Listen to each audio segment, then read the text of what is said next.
Sean bienvenidos a esta enseñanza. El pastor Chito Rendón te saluda. Presido el ministerio de la iglesia La Reunión. Y recuerda, si tú estás en Guatemala, te esperamos. Ven a nuestros servicios presenciales.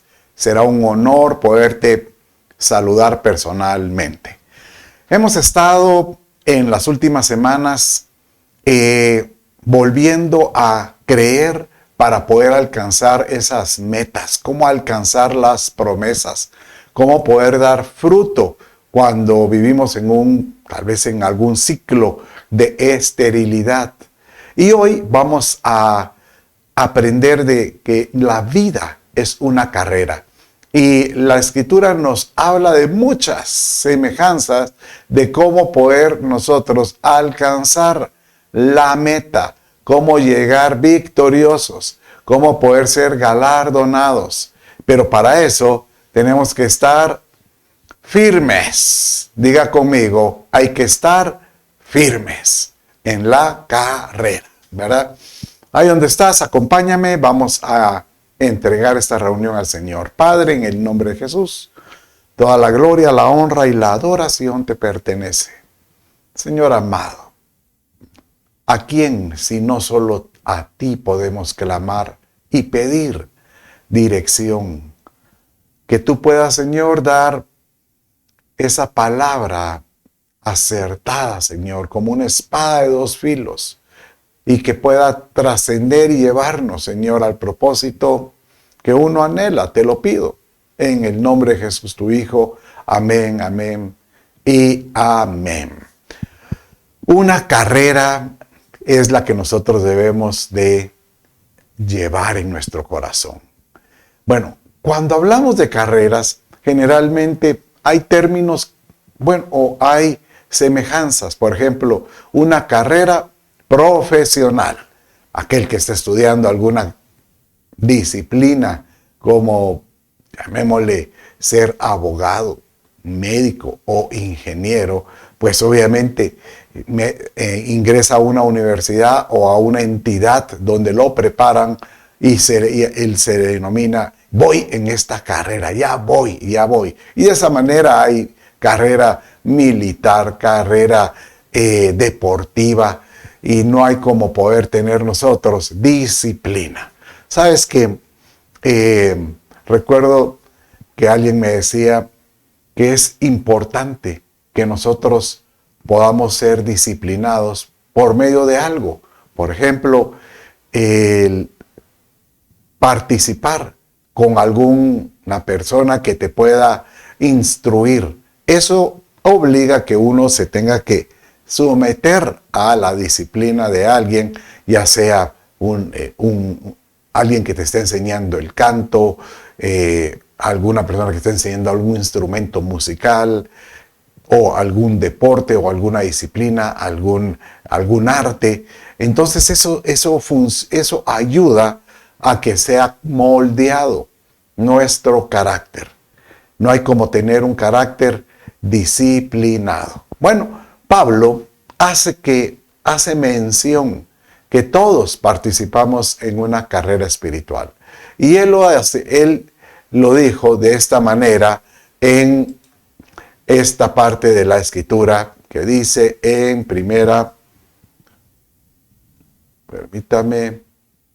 aquí estamos. En 1 Corintios capítulo 9, 24, verso 25. Y él hacía ver de que la vida es una carrera.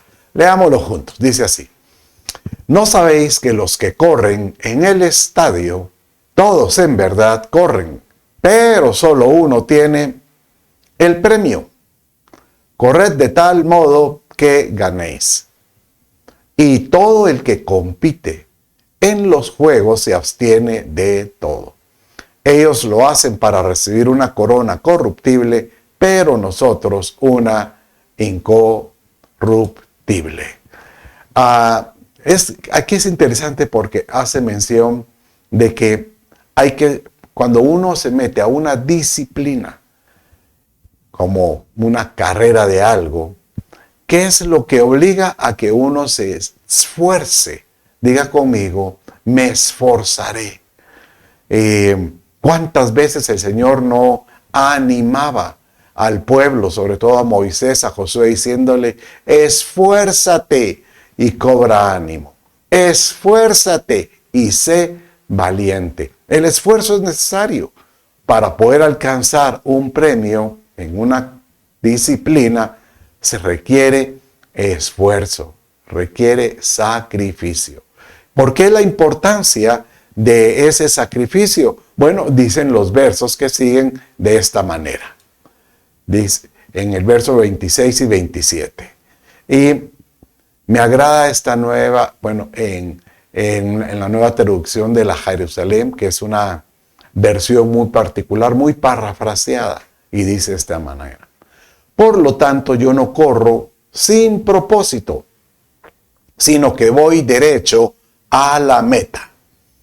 No golpeo a ciegas, sino que intento hacer que cada golpe sea efectivo. Trato a mi cuerpo con dureza, convirtiéndolo en mi esclavo, de modo que después de proclamar las buenas nuevas a otros, yo mismo no quede descalificado. Yo mismo no quede descalificado. Es hermosa este verso porque aquí en 1 Corintios 9:26 hace ver de que aparte del sacrificio, uno debe tener una meta, un propósito. Y decir, yo tengo que llegar a la meta, yo tengo que llegar.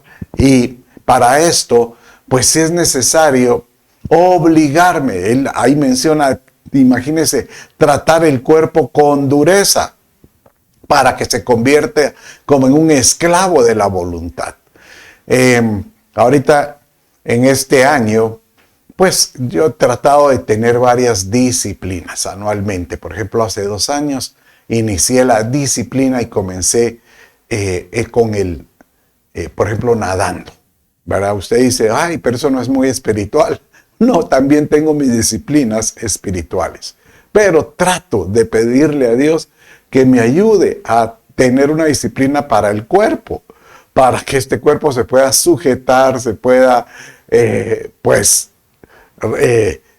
obedecer a que le pueda ofrecer la comida que necesita, el tiempo para dormir lo necesario y todo esto lo hago para poder preservar este cuerpo y poderle servir a Dios con efectividad. Pero este año comencé otra disciplina, ¿verdad? Y obviamente tiene que ver algo nuevamente con un deporte. Y hay un nuevo deporte que se llama pickleball, que se trata de como si fuera un tenis, solo que en pequeño, y las raquetas, en lugar de tener esas raquetas de tenis grandes, son como si fueran unas paletas de ping pong con unas pelotas especiales.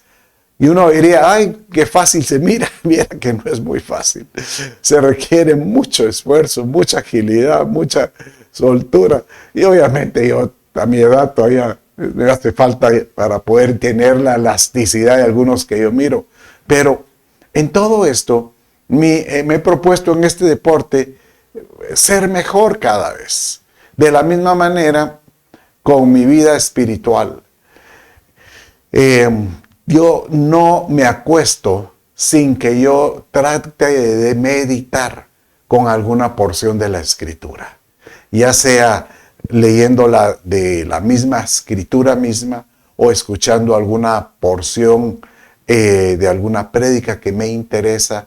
Pero trato de meditar. O sea, no solo es de escuchar, sino de meditar. Y eso me obliga a poder elaborar para mí propósitos distintos, propósitos que me obligan a poder ser mejor. ¿Por qué la importancia de una, llamémosle, Pablo mencionaba, de una carrera? Bueno, porque él dice, porque aquel que logra con su esfuerzo, con su disciplina, alcanzar metas y propósitos, oiga lo que dice, se vuelve un testimonio. Y eso es lo que Pablo trató de decir también cuando él escribió la carta de los Hebreos, en Hebreos 12:1, cuando decía de esta manera. Dice así: por tanto, puesto que tenemos en derredor nuestro tan grande nube de testigos, o sea, la vida es una carrera.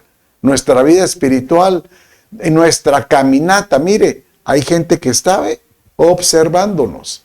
Entonces dice: despojémonos también de todo peso y del pecado que tan fácilmente nos envuelve. Y corramos con paciencia la carrera que tenemos por delante. Qué lindo, ¿verdad? Señor, tenemos una carrera por delante. Otra característica que dice aquí es que hay que tener paciencia. Mi nieta, cada vez que nos viene y tiene su tableta y se pone a hacer sus juegos, y a veces la tableta no responde, ya sea por el internet o por que no es tan rápida, y ella se pone ahí, taca, taca, taca, y yo le digo: paciencia, ten paciencia, que venga lo que tenga que venir. Entonces, cuando uno se ha esforzado por decirle: Señor, yo quiero ser una persona mejor para ti, ayúdame a ser mejor, ayúdame a examinarme. Dice aquí, a despojarnos. Eso es poder escudriñar, decir: bueno, ¿en qué tengo que ser mejor? ¿En qué me tengo que despojar? Porque incluso aquí el verso dice que el peso de pecado que tan fácil nos envuelve. Eso quiere decir que hoy tú puedes estar libre de pecado y mañana o en estos días te envuelve algo. Entonces, continuamente nos tenemos que disciplinar. Señor, esta carrera que llevo, que trate yo de sacar lo mejor de ti, de mí, para podértelo ofrecer a ti y que yo pueda decirte: Señor, déjame que yo encuentre en mí todas estas áreas que no me permiten avanzar. Y bueno, igual sucede con una carrera espiritual. Sabes que en una carrera, en el atletismo, hay una competencia que se llama carrera de obstáculos. Y lo que provoca es que el individuo que está corriendo pueda brincar esos obstáculos y poderlos vencer. Bueno, ¿sabes qué? Me agrada esa semejanza, porque la vida cristiana es igual. Vamos a encontrar obstáculos que nos envuelven, pero hay que aprenderlos a vencer. Y ¿sabes que el Señor, a quien encuentra dispuesto a vencer sus obstáculos, sabiendo, el Señor está consciente que hay pecados que nos envuelven, pero cuando Él encuentra a alguien que está dispuesto a vencerlos, Dios dice, Él se agrada enormemente, porque es una persona que se levanta, ¿Cuántas veces me tengo que levantar? Bueno, mire lo que dice el Proverbios 24:16. Dice esta manera: porque el justo cae 7 veces, y vuelve a levantarse, pero los impíos caerán en la desgracia. Wow, yo no quiero caer en la desgracia. Pero mire, el justo dice 7 veces. Y en cada uno se vuelve a levantar. Mire, aquí en este verso hay algo muy particular, porque menciona la palabra justo. O sea que una persona puede estar cayendo, y todavía en la 6ª vez, cualquiera que, por ejemplo, que cae 7 veces en algún pecado. Bueno, y tratémoslo de ver nosotros humanamente. Usted tiene algún amigo o algún conocido y usted mira que tiene alguna debilidad y cae la primera vez y él le confiesa a usted.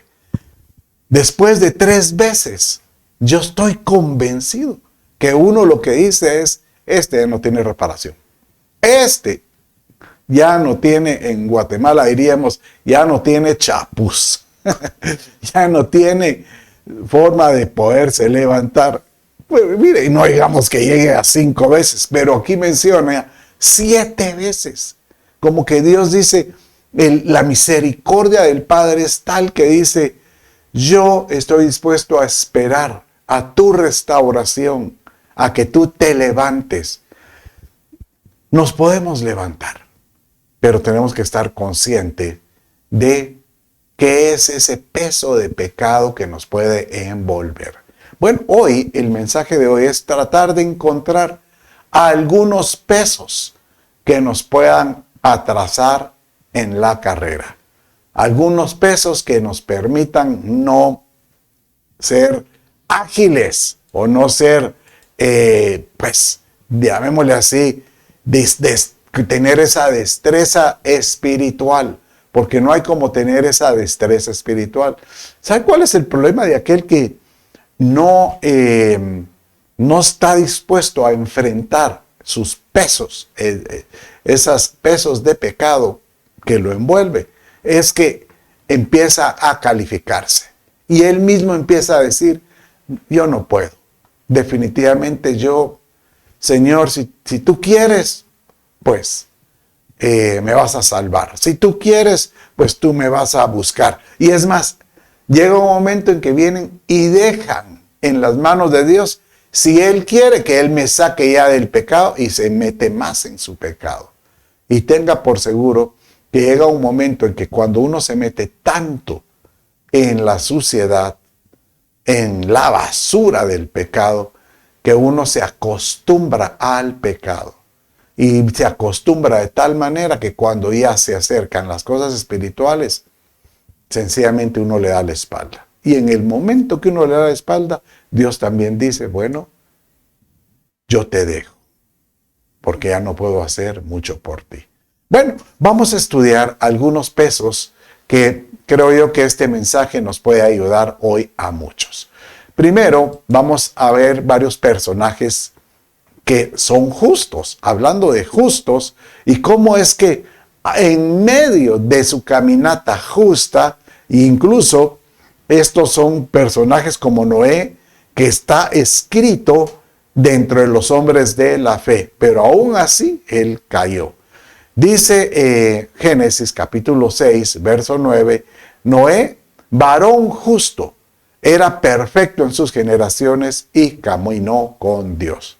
Bueno, se sabe la historia, él obedece a Dios y por cierto número de años construye un arca, pasa el diluvio, rescata a su familia, rescata a un buen número de, pues llamémosle lo que es la raza de animales que pues llenó la tierra, y él tuvo 3 hijos, Sem, Cam y Jafet. Pero cuando ya estaban establecidos, cada uno pues empiezan a tener sus obligaciones de trabajar la tierra. Y dice que él tenía su parcela, pero tuvo su debilidad.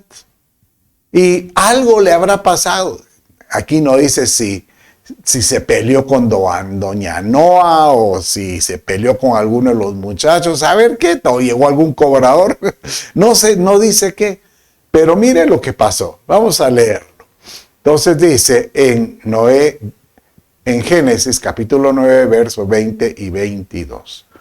Noé comenzó a labrar la tierra y plantó una viña. Y bebió el vino y se embriagó. Y se desnudó en medio de su tienda.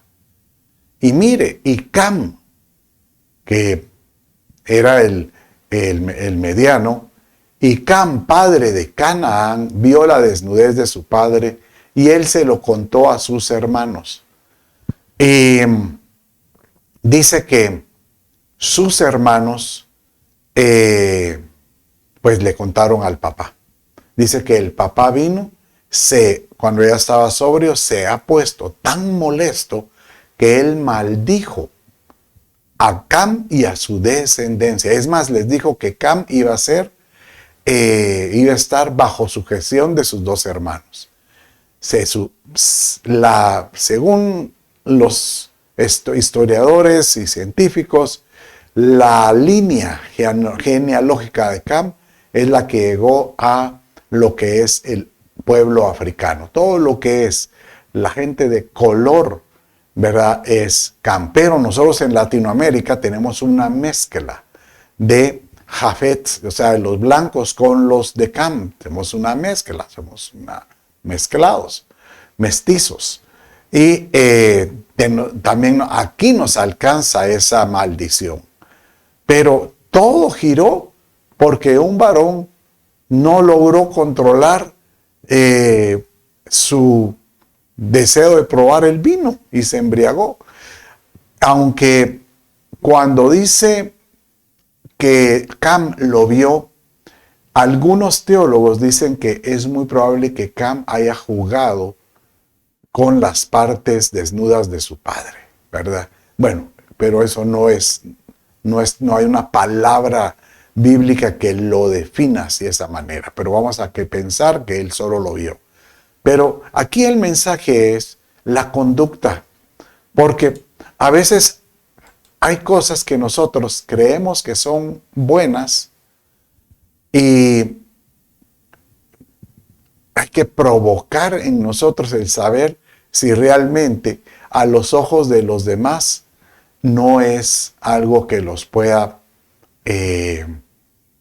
provocar a hacer algo dañino, porque hay una nube de testigos alrededor. Hay cosas que al hombre dice que hay camino que al hombre le parece derecho, pero su fin es muerte. Tenemos que examinar nuestra conducta. Y a veces decimos, es que es mi carácter, es mi forma de responder, es mi forma de actuar. Y todos esos detalles, ¿sabes? El día de mañana vamos a tener que dar cuentas. Hay que dar cuenta de todo. Y por eso nosotros tenemos que cuidar nuestra conducta. Bien dice 1 Corintios cuando Pablo escribía, todo nos es lícito, pero no todo conviene. Todo nos es lícito, pero no todo edifica. Y después él dice, por eso no me dejaré dominar por alguna de esas debilidades. Bueno, miremos otro peso de pecado, ¿verdad? Y ahorita vamos a recordar la vida de Lot. Ya recuerda usted, Lot es muy famoso, he platicado en muchas enseñanzas acerca de él, pero es porque es muy particular. ¿Cómo es que alguien que estuvo bajo el gobierno de un buen padre, como el padre Abraham, él decide separarse de esa cobertura o esa bendición o esa protección? Es cierto que el padre Abraham le pidió de que se separaran, pero no era de que él se retirara, no. Él estaba diciendo que se separaran, que hubiera un límite, pero no solo puso un límite, se puso un valle de por medio. Y efectivamente así fue como Lot terminó en Sodoma y Gomorra. Pero uno dice, pero Lot también es llamado justo.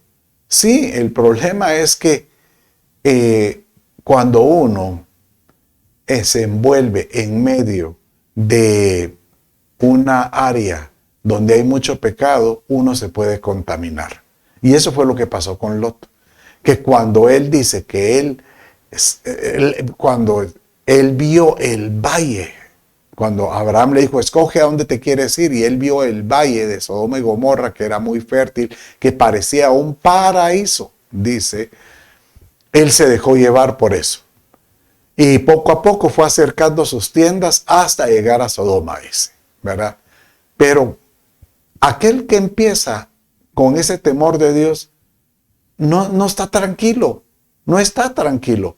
Mire lo que dice acerca de Lot. Yo por eso le llamé aquí que su peso de pecado fue la avaricia, porque él se dejó llevar por lo rico, por lo frondoso que era el valle sin considerar el pecado que había en ese lugar.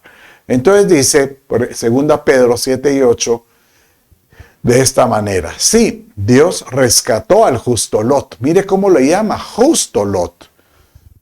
Y él estaba abrumado por la conducta sensual de los hombres libertinos, porque ese justo, por lo que veía y oía mientras vivía entre ellos, diariamente, mire, imagínense que diariamente sentía su alma justa atormentada por los hechos inicuos que él miraba. ¡Qué vida! Es como que usted le dijera, yo me gusta vivir entre el pecado. Algo se le va a pecar, algo se le va a pegar. Pero hay gente que la avaricia, como el caso de Lot, es tan fuerte que no pueden dejar el amor a las riquezas o al amor a la buena vida, ¿verdad? Hay que tener cuidado con los deseos. ¿Cuáles son tus deseos? ¿Qué es lo que tú anhelas? ¿Qué es lo que tú deseas? Bueno, la avaricia es algo que nos puede perjudicar. Sobre todo en la vida de los cristianos. Yo conozco a muchos amigos creyentes que el deseo de querer tener, el deseo de... Y ese es uno de los problemas que hay con los mensajes de que el Señor te va a bendecir, te va a dar tu casa, te va a dar tu carro, te va a dar doble sueldo. O sea, esos mensajes de prosperidad es que hacen que la gente esté dispuesta a decir, Dios me va a bendecir. Entonces empiezan a buscar a Dios por la prosperidad. Y cuando no llega, uno, se desilusionan y le dan la vuelta a Dios, dan la espalda. Pero dos, es cuando viene mucha bendición, empiezan a dejar de servirle como le servían antes. Y la bendición se vuelve tanto que se vuelve un afán. Y a mí me da la impresión que aquí Lot vivía en medio del afán. Y por eso es que él no lograba dejar ese lugar, ¿verdad? Bueno, miremos otro peso de pecado. Dice la historia que dentro de los hijos de Jacob, él tuvo 12 hijos, pero estaba Judá. Cuando eran mayores, Judá pues tuvo sus hijos y generalmente Judá como patriarca buscaba una descendencia para ellos. El hijo mayor se llamaba Ser, Ser, y le consiguió pues una esposa que se llamaba Tamar. Dice que Ser tuvo una conducta muy desagradable y Dios le quitó la vida. Después, entonces, hay una ley en las tradiciones hebreas que si una mujer perdía a su esposo y si había un hijo, un hermano menor, la ley era por ley. El hermano podía tomar a esta esposa para que ella pudiera tener hijos. Entonces el segundo hijo se llamaba, me parece que Ober, ¿verdad? Y también dice que se condujo muy mal delante de los ojos de Dios y Dios le quitó la vida. Entonces el tercer hijo se llamaba Sela. Y Judá vino y se le dijo a Tamar, espérate a que Sela crezca y cuando ella sea mayor de edad, te vas a tener tu descendencia con él. Total es que pasaron los años y no cumplió su palabra este hombre. Entonces vino Tamar y dijo, por más que le hablaba, él nunca lo cumplió. Entonces a ella se le ocurrió, ¿cómo hago? Porque Sela ya no quiere conmigo, no quiere. Es más, dice que cuando Sela un día dijo, bueno, voy a cumplir, dice que cuando tenía relaciones, pues dice que él ponía la semilla en la tierra, ¿verdad? Entonces no quería engendrarla. Y toda mujer, su anhelo era poder tener hijos. Entonces, ¿saben qué hizo esta mujer, Tamar? Entonces aquí es donde viene esta historia que vamos a contar. Y por eso yo le llamé Tamar, y la vanidad. Porque viene Tamar y se viste y se pinta, se maquilla como que si fuera una mujer de la vida alegre. Y se fue exactamente en el camino donde siempre Judá pasaba. Judá la vio y seguramente Tamar todavía levantaba polvo y dijo, qué linda está esta. Total es que tienen una relación conyugal y Tamar viene y se queda con el sello, el báculo de él. Entonces, dice la historia que cuando Tamar quedó embarazada, la iban a apedrear porque no encontraban quién era el padre. Entonces Judá dijo, ya viste que está siendo fornicaria. ¿Quién es el padre? Entonces ella sacó, del padre es del que le pertenece estos elementos. Entonces Judá dijo, y es lo que aparece aquí, Judá, Tamar es más justa que yo, porque yo nunca la di por mujer a mi hijo Sela, ¿verdad? O sea que nunca pudo ella engendrar por él y más tuvo que engendrar por mi persona, ¿verdad? ¿Y qué fue lo que a él lo engatusó? Cuando la vio y pensó que era una ramera, pues se había cubierto el rostro. Muchas veces, aquí el mensaje es, ¿cuántas veces nosotros no nos maquillamos? Tratamos de aparentar algo que no somos. Esta mujer quiso aparentar, obviamente por un derecho, pero a veces nosotros tratamos de tener una pantalla ante diferentes personas, trabajos, jefes, y el tener una pantalla solo obliga a pensar que uno es una doble figura, como una moneda, dicen que tiene dos caras. Y la verdad que eso termina uno siendo, incluso dice, nadie puede ser fiel a dos señores, porque uno empieza a envolverse en una mentira. Y realmente se vuelve una mentira que a veces la misma mentira te puede traicionar, porque ya no sabes ni cómo actuar en ciertos momentos.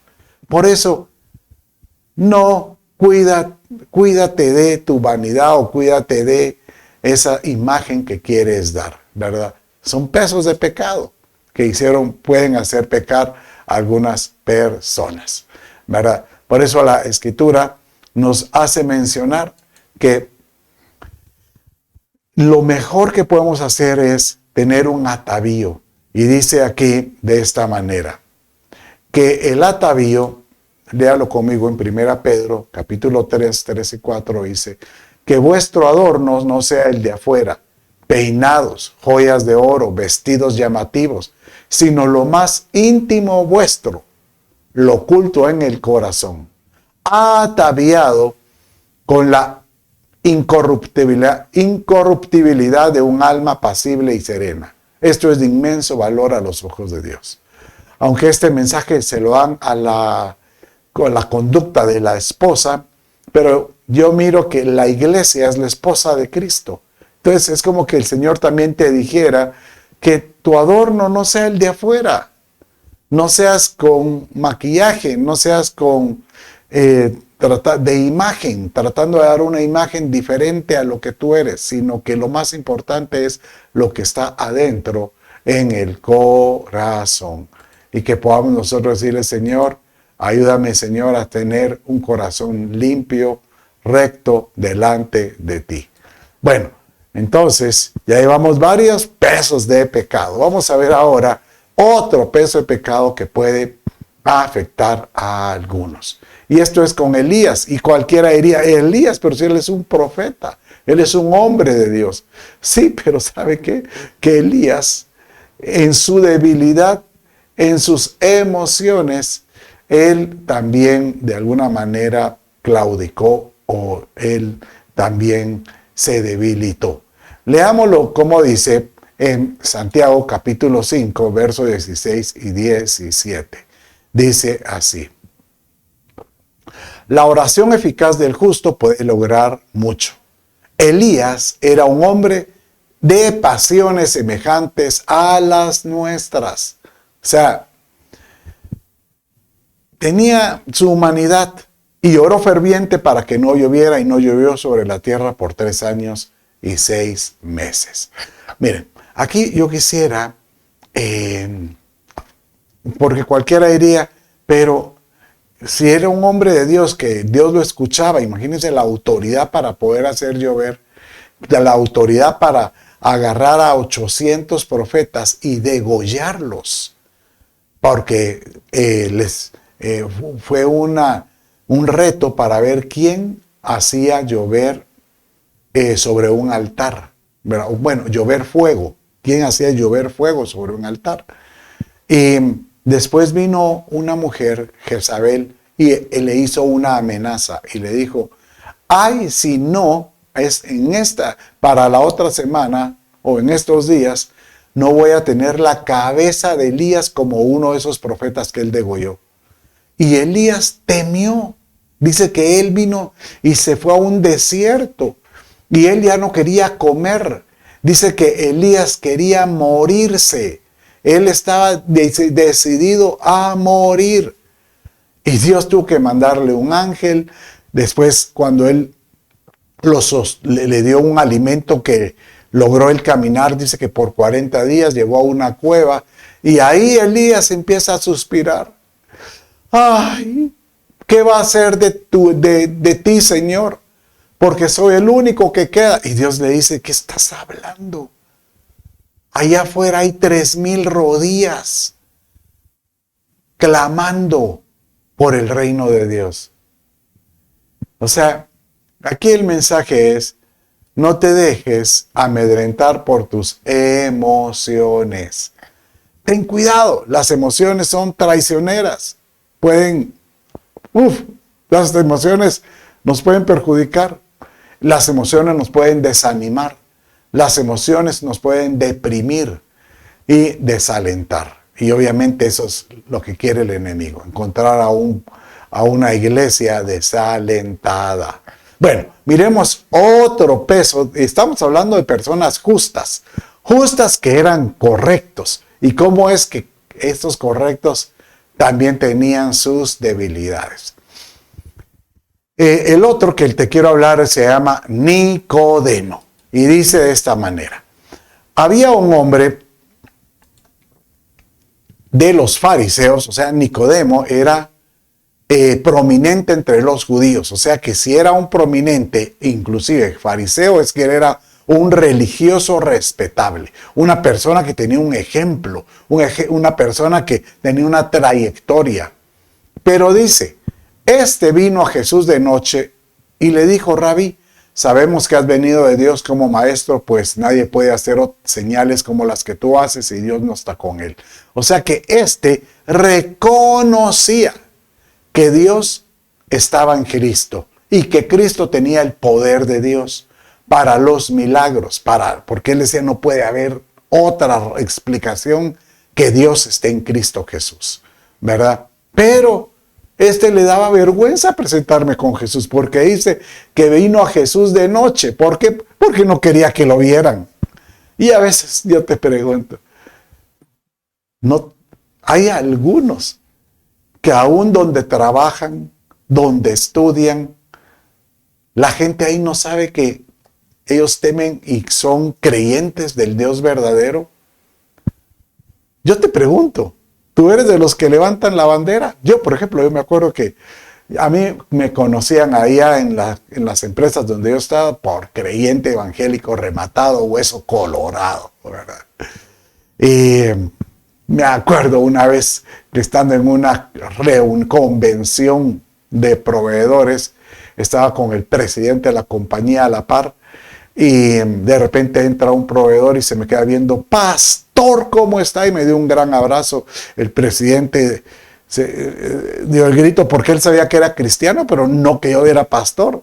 Al otro día me estaba preguntando si yo como pastor los iba a dejar y los iba a dejar en el aire porque estaban invirtiendo mucho en mí. Yo le dije, no, yo soy pastor adjunto.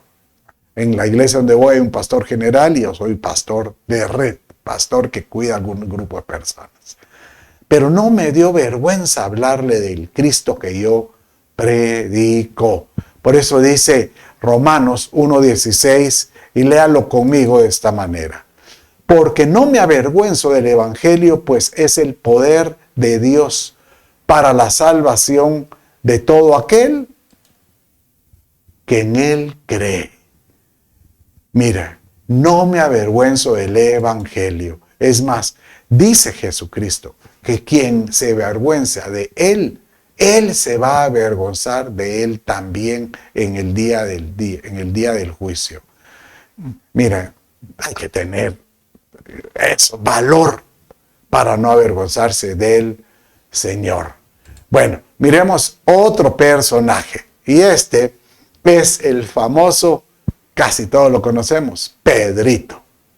Pedro, el aventado, el precipitado. Pedro que andaba corriendo, corría más allá de los demás. Pues en una conversación con el Señor Jesús, Jesucristo le dice de esta manera. Mire cómo le dice. Dijo también el Señor, Simón, Simón, le dice. Curioso, ¿verdad? Porque en este momento él ya le había cambiado el nombre a Pedro, pero en esto le dijo Simón, Simón, como quien dice, le estoy hablando a aquel que todavía no está completamente convertido.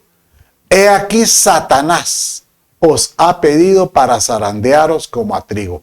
En otras palabras, aquí te quiero decir que Satanás me ha pedido que te va a dar palo. Y mire lo que dice el verso 32. Pero yo he rogado por ti que tu fe no falte. Y una vez que regreses, confirma a tus hermanos. Mira, aquí esto es una ironía porque cualquiera diría, si el Señor, viene el diablo y le dice, he venido contra tu hijo fulano y tal, uno quisiera que Jesús le dijera, pues no lo vas a tocar, lárgate, y que Jesús reprenda. Pero no, hay momentos que Dios dice, yo lo que le he dicho es que, así como se le dijo a Job, está bien, trata con él, pero no le quites la vida. Yo he rogado por ti que tu fe no falte, porque yo sé, Pedro, que después de la prueba vas a poder salir adelante. De tal manera que cuando regreses vas a confirmar a los hermanos. ¿Sabe qué es la ironía? Que en los versos que siguen, Simón le dice, yo no te voy a dejar. No importa que aunque me lleven a la cárcel o hasta la muerte, nunca te voy a dejar. Y el Señor le dice, si supieras que me vas a negar 3 veces. Y usted ya sabe la historia que así fue. La negación de Pedro es muy conocida. Pero la pregunta es, ¿tú niegas al Señor? La pregunta es, ¿tú estás convencido que no importa las circunstancias, nunca vas a negar a Él? ¿Sabes por qué es tan importante esa certeza? Porque dice la Escritura que en los últimos tiempos, si todavía estamos, si vamos a estar vivos en la crisis económica que viene, que es muy probable, van a venir gobernantes y van a poner, realmente va a haber mucha oposición a los creyentes contra los cristianos. Hay que mantenernos firmes. Bueno, y para terminar, yo quisiera hablar de Job. Job, que uno diría el Job que aguantó la prueba. El Job que literal, como dice la Escritura, era justo. Así lo dice 32. En Job 32:1 dice, entonces estos 3 hombres, o sea, sus amigos, dejaron de responder a Job porque él era justo a sus propios ojos. Él era justo. Pero este justo reconocía que aun cuando él era un buen creyente, él tenía soberbia. Porque dice que cuando algunos de las personas que se han burlado de él, dice en el capítulo 30, verso 1, él decía de esta manera, pero ahora se burlan de mí los que son más jóvenes que yo, a cuyos padres no consideraba yo dignos de poner con los perros de mi ganado. O sea que él tenía algunos trabajadores que los tenía en posiciones mucho, mucho más bajas que las de un perro de ganado, ¿verdad? Pero Job se dio cuenta, después de esta prueba, que él tenía que arrepentirse. Y él declaró con su corazón en el capítulo 42, 5, 6, he sabido de ti solo de oídas, pero ahora mis ojos te ven. Por eso me retracto y me arrepiento en polvo y en ceniza. De oídas te había oído, dice, mas ahora mis ojos te ven. Tenemos una carrera que terminar, una carrera que culminar. Pablo lo decía de esta manera: he peleado la buena batalla, he terminado la carrera, he guardado la fe. En el futuro me está reservada la corona de justicia que el Señor, el juez justo, me entregará en aquel día, y no solo a mí, sino también a todos los que aman su venida. ¿Tú amas la venida de Jesús? Pues para mantenerte firme tenemos que amar esta carrera que Él nos ha pedido continuar.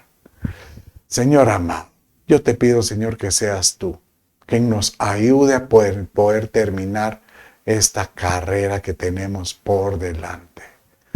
Porque Él mismo dice que Él nos va a rescatar. Dice que Él rescata del hoyo tu vida, el que te corona de favores y misericordias, el que sacia bien tu boca de modo que te rejuvenezcas como el águila.